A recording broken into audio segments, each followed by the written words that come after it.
عن أم سلمة رضي الله تعالى عنها قالت سمعت رسول الله صلى الله عليه وسلم يقول ما من مسلم تصيبه مصيبة فيقول ما أمره الله إنا لله وإنا إليه راجعون۔ کہ اللہ کے نبی صلی اللہ علیہ وسلم کی زندگی کا وہ پہلو کہ کسی صاحب ایمان پر کوئی مصیبت، کوئی پریشانی، کوئی پیارے کا اٹھ جانا، کسی تکلیف کا آنا، کسی آزمائش میں مبتلا ہو جانا،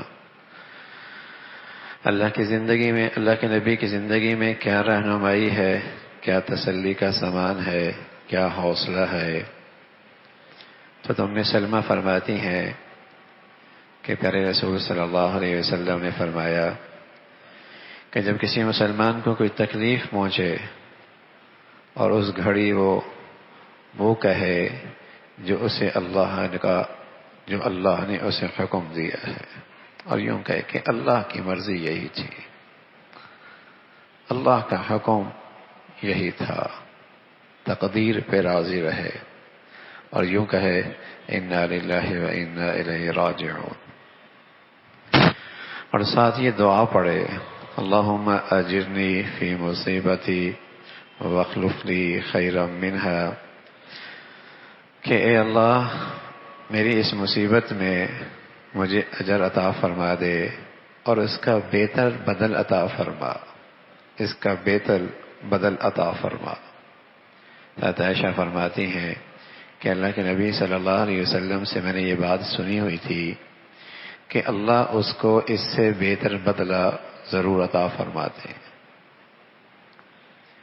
تو میں سلمہ فرماتی ہیں کہ میرا شوہر کا انتقال ہو گیا، ابو سلمہ کا، ان کا انتقال ہوا۔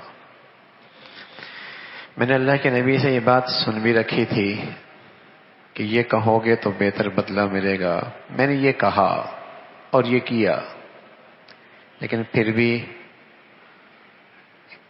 بندی ہوں، خیال آیا کہ میرے شوہر سے کوئی اچھا شوہر بھی مجھے مل سکتا ہے، لیکن اللہ کے نبی نے بتایا ہے کہ اگر یہ کلمات کہو گے اللہ تمہیں اس سے بہتر چیز دے دیں گے، بہتر بدلہ عطا فرما دیں گے۔ تو میں نے پڑھا، وہی کہا جو اللہ کے نبی نے بتایا، میں اللہ کے فیصلے پہ راضی ہو گئی، لیکن میرے دل میں خیال آیا کہ میرا شوہر، ایسا شوہر کہاں ملے گا، اس سے بہتر مل سکتا ہے۔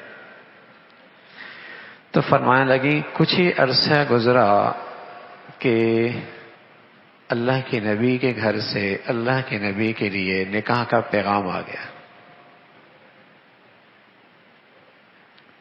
ام سلمہ امہات المؤمنین میں شامل ہو گئی، مسلمانوں کی روحانی مائیں۔ تو سچ ہے، اللہ ہمیں یقین نصیب فرما دے، جب کوئی مصیبت آئے تو اسی طریقے سے جو اللہ کے نبی نے بتایا ہے، اے اللہ تیری مرضی اس میں ہے، میں اس پہ راضی ہوں، تیری چاہت یہ ہے، میں نے بھی اپنی خواہش اس پہ قربان کر دی، اور انا للہ و انا الیہ راجعون کہے، اور ساتھ یہ دعا پڑھے اللہ مجھے اس مصیبت میں اجر عطا فرما، اس کا بہترین بدلہ عطا فرما۔ پھر امید رکھے آج یا کل، مہینوں بعد یا سالوں بعد، اس سے زیادہ ہو سکتا ہے مجھے آگے ضرورت ہو تو اللہ وہاں دے دیں گے، یہاں سے بھی مجھے وہاں زیادہ ضرورت ہوگی۔ پیارے رسول صلی اللہ علیہ وسلم نے فرمایا جب آدمی اپنے دعاؤں کی قبولیت کا ثمرہ آخرت میں دیکھے گا تو حسرت کرے گا، ہائے کاش کہ میری دعا کی قبولیت کا ایک ثمرہ بھی دنیا میں ظاہر نہ ہوتا، سب کچھ یہاں نظر آتا، سب کچھ یہاں ملتا۔ تو یہ تو یقین رکھے کہ اس سے بہتر بدلہ ضرور ملے گا۔ جو بھی تکلیف آئی، جو بھی آزمائش آئی، جو بھی کوئی نعمت گئی، جو بھی کوئی اس کا پیارا اٹھا، کسی کی روح قبض ہوئی اور پھر یہ کلمات کہے اللہ اس کو اس کا بہتر بدلہ عطا فرمائے۔ تو اللہ کے نبی صلی اللہ علیہ وسلم نے اس موقع پہ یہ تلقین فرمائی۔ ہاں، یہ فرمایا کہ طبیعت جب بھاری ہو، آزمائش ہو، تو بد دعا کے کلمات نہ کہے، بد دعا کے کلمات نہ کہے، نہ اپنے لیے، نہ اپنے بچوں کے لیے، نہ اپنے مال پر، نہ اپنے خادم پر بد دعا کے کلمات نہ کہے۔ کیا پتا یہ وہ گھڑی ہو جس گھڑی میں قبولیت ہے، اور اس نے بد دعا کر دی اور قبول ہو گئی، پھر ساری زندگی افسوس کرے گا۔ اور ہوتا بھی یہی ہے کہ کسی تکلیف میں ہے اور بد دعائیہ کلمات کہہ دیتا ہے، اپنے لیے بھی کہہ دیتا ہے، اپنے مال پر کہہ دیتا ہے، اپنے بچوں پر کہہ دیتا ہے۔ تو پیارے رسول صلی اللہ علیہ وسلم نے فرمایا ایسی آزمائش کے گھڑی میں ہمیشہ زبان سے اچھے کلمات نکالنے چاہیے، اچھے بول نکالنے چاہیے۔ قبولیت کی گھڑی ہو سکتی ہے، دعا کرنی چاہیے، بد دعا نہیں کرنی چاہیے۔ تو حضور علیہ الصلوۃ والسلام فرمانے لگے کہ جب میرے شوہر کا انتقال ہوا تھا نا، تو اللہ کے نبی صلی اللہ علیہ وسلم آئے تو ان کی آنکھیں کھلی ہوئی تھی۔ تو پیارے رسول صلی اللہ علیہ وسلم نے فرمایا کہ جب روح قبض ہو جائے تو آنکھیں بند کر دیا کرو، آنکھیں بند کیا کرو، اور جو بھی کلمات کہو ایسے کہو جس میں تمہارے لیے بھلا ہو۔ کوئی ایسی کلمات تمہارے زبان سے نہ نکلیں جس میں بد دعا کے مفہوم ہو، ایسے کلمات اپنی زبان سے نہ کہو۔ تو اللہ کے نبی صلی اللہ علیہ وسلم نے ایسے موقع پہ ایک تو یہ تلقین فرمائی، دوسرا فرمایا کہ نوحہ نہ کرو، ماتم نہ کرو، بین نہ کرو۔ حضرت جابر فرمانے لگے رسول اللہ صلی اللہ علیہ وسلم آئے اور عبداللہ ابن ثابت کی عیادت کرنے کے لیے، بیمار تھے اور بیماری کی شدت تھی۔ آپ نے انہیں بلایا، شدتی بیماری کی وجہ سے وہ جواب بھی نہ دے پائے۔ تو اللہ کے نبی نے فرمایا انا للہ و انا الیہ راجعون، سخت تکلیف ہے، بیماری ہے، یہ کلمات کہے، اور فرمایا کہ اللہ کے حکم کے سامنے تو ہم بے بس ہیں نا، کیا کر سکتے، بیماری تو نہیں ٹال سکتے، آنے والی آزمائش کو تو نہیں ٹال سکتے، ہم تو اللہ کے حکم کے سامنے بے بس ہیں۔ تو کچھ عورتوں کی آواز آئی رونے کی، تو جابر انہیں خاموش کرانے لگے۔ تو اللہ کے نبی صلی اللہ علیہ وسلم نے فرمایا رونے میں کوئی حرج نہیں ہے، رونے میں کوئی حرج نہیں ہے، یہ غم اور اس غم سے آنکھوں سے آنسو جاری ہو جانا کوئی بری بات نہیں ہے، لیکن ماتم کا انداز، بین کا انداز کہ چہرے پہ ہاتھ مارنا، زبان سے شکوے شکایت کا اظہار کرنا، گریبان پھاڑنا، اللہ کے نبی صلی اللہ علیہ وسلم نے فرمایا یہ منع ہے۔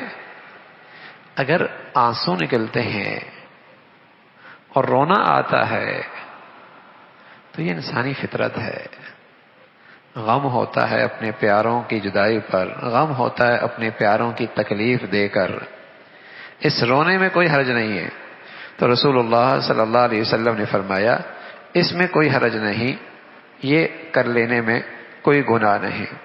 اور پھر فرمایا کہ میری امت میں 4 جاہلیت کی باتیں اب بھی جاری ہیں، جاہلیت کی 4 باتیں جو جاہلیت کے زمانے میں ہوا کرتی تھیں، میری امت میں یہ بیماریاں، میری امت ان بیماریوں میں آج بھی مبتلا ہے۔ ایک فرمانے لگے حسب نسب پہ فخر کرنا، یہ بھی جاہلیت کی بات ہے۔ دوسرا نسب پر طنز اور تنقید کرنا، اور تیسرا فرمایا ستاروں سے قسمت معلوم کرنا، اور چوتھا فرمایا نوحہ کرنا، بین کرنا، مرنے پر ماتم کرنا، پیٹنا، فرمایا یہ جاہلیت کی بات آج بھی اس امت میں جاری ہے. یہ چاروں باتیں، تو غم ہو، تکلیف ہو، بیماری ہو، پیارے کی جدائی ہو، رو لینا بری بات نہیں ہے. آنکھوں سے آنسو جاری ہونا بری بات نہیں ہے، لیکن اس انداز سے زبان سے اعتراض، زبان سے شکوے، ہاتھوں سے چہرے کو مارنا، اپنے کپڑوں کا پھاڑنا، ماتم کا انداز اختیار کرنا، جسم کو پیٹنا، یہ جاہلیت کی بات ہے. یہ بے صبری ہے اور اسلام میں اس کی گنجائش کوئی نہیں. اللہ کے نبی صلی اللہ علیہ وسلم نے اسے پسند نہیں فرمایا. اور ساتھ فرمایا، آپ جابر فرمانے لگے کہ رسول اللہ صلی اللہ علیہ وسلم ام صائب کے ہاں آئے اور ان پر کپ کپی تاری تھی، بخار کی وجہ سے کپ کپا رہے تھے. تو آپ نے فرمایا کیوں کپ کپا رہی ہو؟ کہنے لگے یا رسول اللہ بخار ہے. اللہ اس کی ناز کرے. یوں کہا بخار ہے، اللہ اس کی ناز کرے. لا بارک اللہ فیہا، یعنی اللہ اس کی ناز کرے. بخار ہے یعنی بخار کو کوسا. تو اللہ کے نبی صلی اللہ علیہ وسلم نے فرمایا بخار کو برا مت کہو، اس لیے کہ یہ تو آدم کے بیٹے کی خطائیں یوں صاف کرتا ہے جیسے سونے چاندی کی میل کچیل آگ کی بھٹی میں صاف ہوتی ہے. ایسا صاف ستھرا ہو جاتا ہے اس بخار کی گرمی میں، اسے برا مت کہو.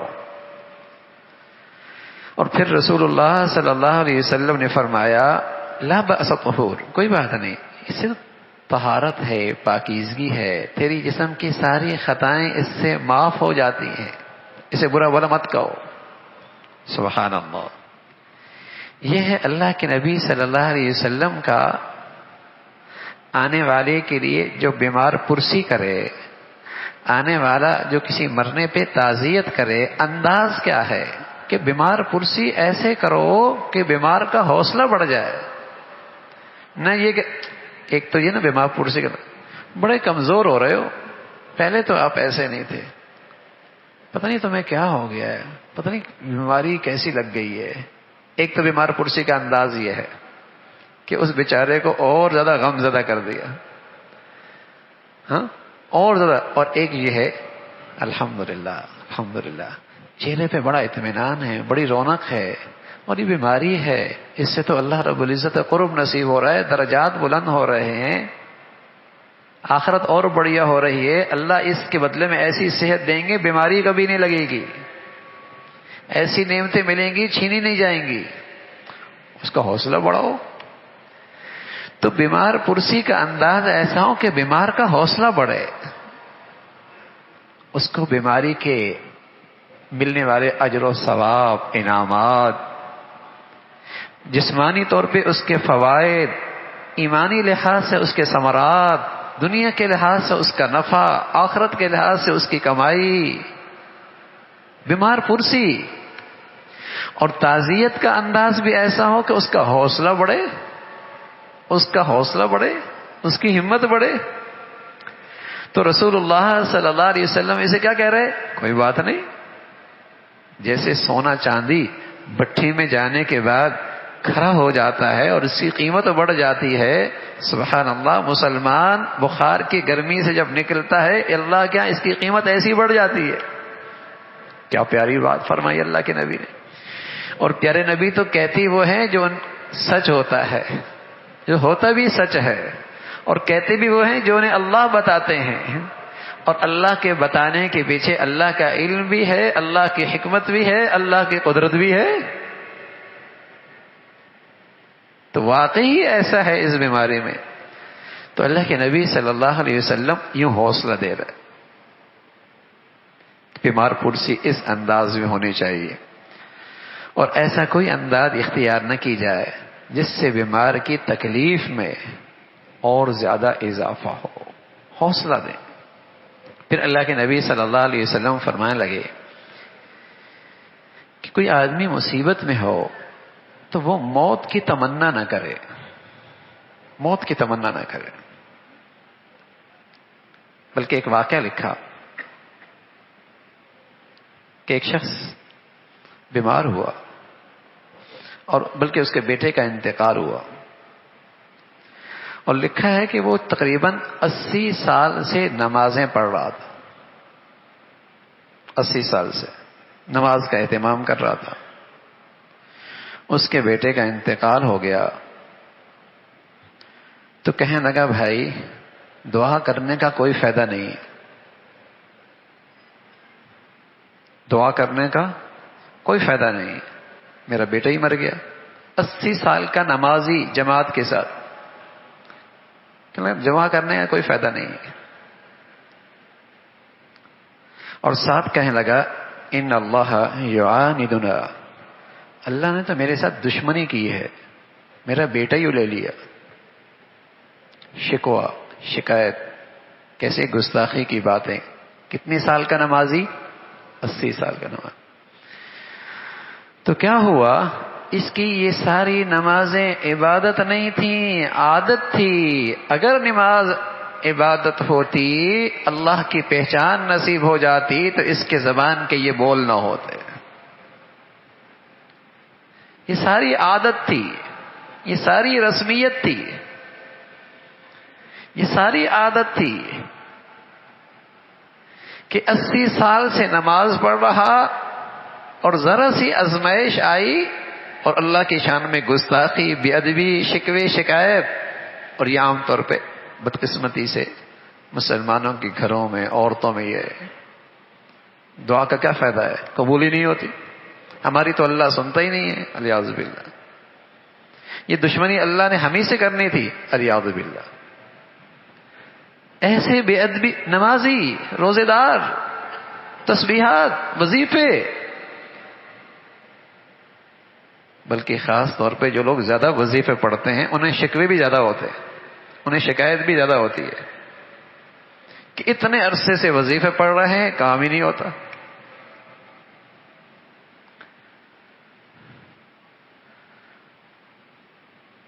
تو اللہ کی طرف سے آنے والی آزمائش، وہ تو حکیم ذات ہے، وہ تو رحیم ذات ہے، وہ تو علیم ذات ہے، وہ اتنا مہربان ہے۔ میں اپنی ذات پر اتنا مہربان نہیں، اس کی اتنی محبت اور شفقت ہے، ماں باپ کی اتنی مجھے اور آپ سے محبت اور شفقت نہیں، فیصلہ اس کا ہے۔ پھر یہ شکوہ، شکایت تو اللہ کی پہچان کوئی نہیں، اللہ کی معرفت نصیب نہیں ہے۔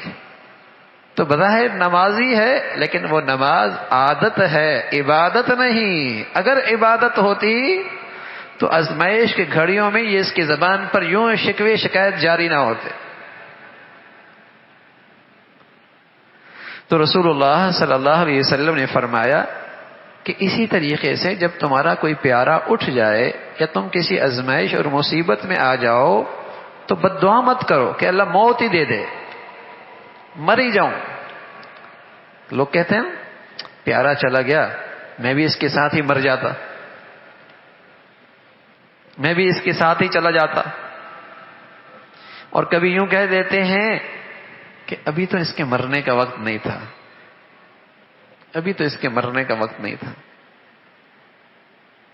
تو رسول اللہ صلی اللہ علیہ وسلم فرمان لگے کہ اپنی لیے موت کی تمنا مت کرو، اور اگر کوئی دعا ایسی کرنی ہے تو یوں دعا کیا کرو، اے اللہ مجھے زندگی دے دے جب تک میرے حق میں زندگی بہتر ہو، اور مجھے موت دے دے جب میرے حق میں موت بہتر ہو۔ اللہ کے معاملہ اللہ کے سپرد کر دیا نا۔ اللہ جینا بھی تب تک جب آپ کو پسند ہے، اللہ مرنا بھی تب جب آپ کو پسند ہے، اور آپ جانتے ہیں میرے لیے بھلا کس میں ہے۔ تو اگر کوئی ایسی دعا کرنی بھی ہے تو یوں کرو کہ اے اللہ جینا دے دے جب تک میرے حق میں جینا بہتر ہو، آپ بہتر جانتے ہیں، اور موت دے دے جب میرے حق میں موت بہتر ہے، اور آپ بہتر جانتے ہیں۔ معاملہ اللہ کے سپرد کر دیا۔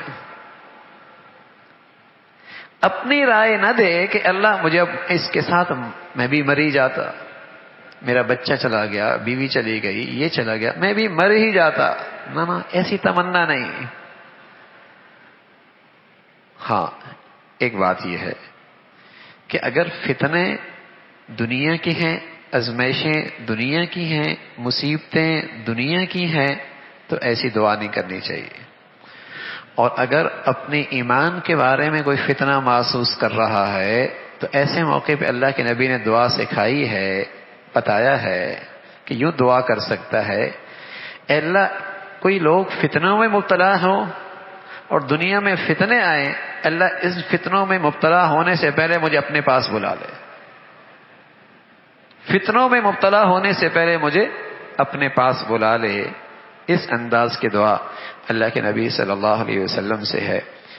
تو یہ کہنا کہ اللہ مجھے موت دے دے بیماری میں، تکلیف میں، آزمائش میں، یا کسی پیارے کے جدائی پر، یہ اللہ کے نبی صلی اللہ علیہ وسلم کو پسند نہیں ہے. اور ویسے بھی رسول اللہ صلی اللہ علیہ وسلم نے فرمایا کسی کو اللہ عمر بہت دے دے اور عمل بھی اچھا دے دے، وہ تو بہت ہی بڑا خیر کی بات ہے. آپ سے پوچھا گیا یا رسول اللہ خیر الناس، لوگوں میں سب سے بہتر کون ہے؟ تو آپ علیہ الصلوۃ والسلام نے فرمایا جس کی عمر بھی لمبی ہو، عمل بھی اچھا ہو. عمر بھی بڑی ہو، عمل بھی اچھا ہو، یہ تو بہت بہتر آدمی ہے. اور جو عمر بڑھے گی نیکیاں بھی بڑھے گی. تو رسول اللہ صلی اللہ علیہ وسلم نے فرمایا کہ ایسی تمنا تکلیف کے گھڑی میں موت کی نہیں کرنی چاہیے، اور اگر تمنا کرنی ہی ہے تو معاملہ اللہ کے سپرد کر کے کہہ دے اللہ زندگی بہتر ہے، مجھے زندگی عطا فرما، موت بہتر ہے، موت عطا فرما. رسول اللہ صلی اللہ علیہ وسلم کی ایک بہت پیاری دعا آپ فرمایا کرتے تھے: اللہم اجعل خیر عمری آخرہ وخیر عملی خواتمہ وخیر ایامی یوم القاک فیک. اللہ میری زندگی کا جو آخری حصہ ہے نا، آخری پہرا ہے، وہ سب سے اچھا کر دے، اور میری زندگی کا آخری عمل سب سے اچھا کر دے، اور میری زندگی کے گزرتے دنوں میں وہ دن سب سے اچھا کر دے جس دن میں آپ کے پاس آ رہا ہوں. میری زندگی کا آخری پہرا اچھا کر دے، میری زندگی کا آخری عمل اچھا کر دے، میرے دنوں میں وہ دن سب سے اچھا کر دے جس دن میری آپ سے ملاقات ہو. تو ایسی دعائیں جو رسول اللہ صلی اللہ علیہ وسلم نے بتائی ہیں، ان کے کرنے میں خیر ہے، ان کے کرنے میں خیر ہے. تو مصیبت، آزمائش، بیماریاں اہل ایمان کے لیے بڑی رحمت لے کے آتی ہیں، بڑی خیر لے کے آتی ہیں، بڑی اجر و ثواب لے کے آتی ہیں. ایسے موقع پہ ان چیزوں پہ نظر ہو، استحضار ہو، حوصلہ بھی بڑھے گا، کمائی بھی ہوگی. مصیبت تو ہے لیکن نیکیوں کا سیزن بھی لگ رہا ہے. اللہ ہمیں اپنی نبی کی زندگی ہمیشہ سامنے رکھنے کی توفیق نصیب فرما دے، العمل کی توفیق نصیب فرمائے.